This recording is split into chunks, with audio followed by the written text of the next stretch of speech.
रमा अपने बेटे चंदन के साथ चतरपुर गांव में रहती थी। चंदन एक खूबसूरत नौजवान था। गांव की सारी लड़कियां उसे बहुत पसंद करती थी। एक दिन चंदन पर शिवानी की नजर पड़ी और उसे चंदन से पहली नजर में ही प्यार हो गया। चंदन को भी शिवानी बहुत पसंद आई। कुछ ही दिनों में उनकी शादी हो गई। शिवानी की एक सच्चाई ये भी थी कि वो एक इच्छाधारी नागिन थी। रमा को चंदन की ये बात पसंद नहीं आई कि उसने अपनी मर्जी से शादी की, इसलिए रमा शिवानी को पसंद नहीं करती थी। बहू, मैं सत्संग में जा रही हूँ, तो घर का सारा काम संभाल लेगी ना? जी सासू माँ, आप चिंता मत कीजिए, आप आराम से सत्संग में जाइए, मैं घर का सारा काम कर लूंगी। हाँ तो ठीक है, सारे काम निपटा लेना, बर्तन धो देना, कपड़े भी पड़े हैं वो भी सुखा देना, और घर में फिनाइल वाले पोछे से सफाई भी कर देना।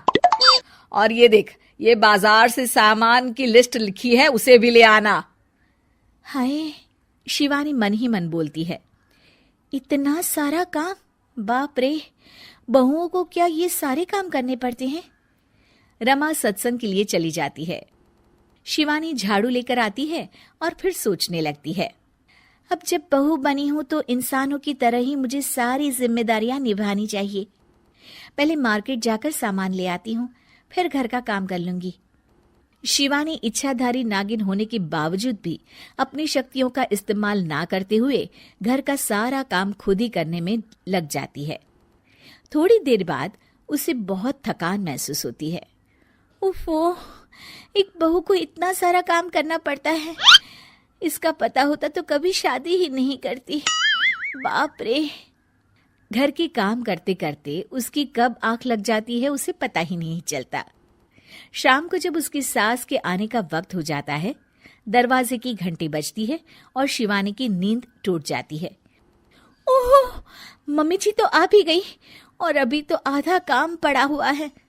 मैं सासू माँ को क्या मुंह दिखाऊंगी? ओफो, क्या करूं? एक काम करती हूँ, अपनी शक्तियों का इस्तेमाल कर ही लेती हूँ।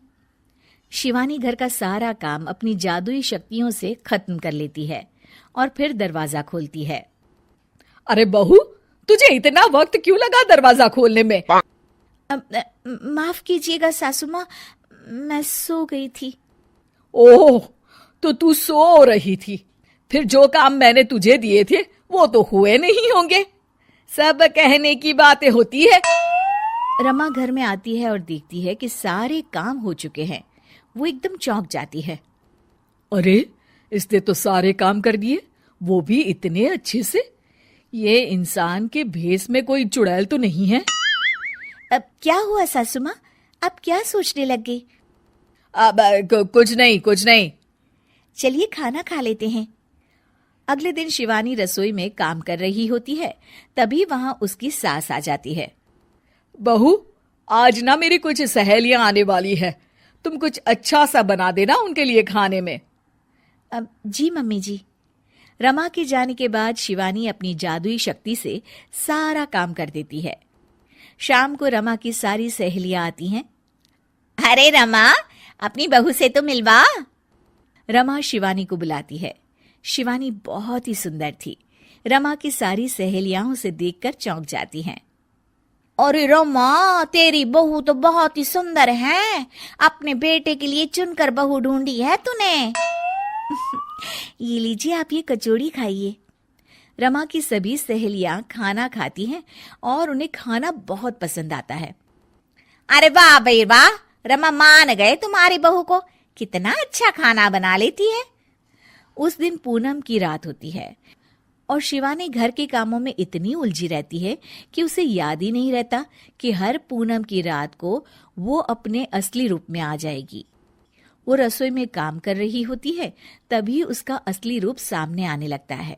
शिवानी ये देखकर घबरा जाती है। हे भगवान, मैं तो भूल ही गई थी कि आज पूनम की रात है। बाहर तो सासू माँ और उनकी सहेलियां आई हुई हैं। अब मैं क्या करूं? क्या शिवानी का राज सबके सामने खुल जाएगा? जानने के लिए देखिए इच्छा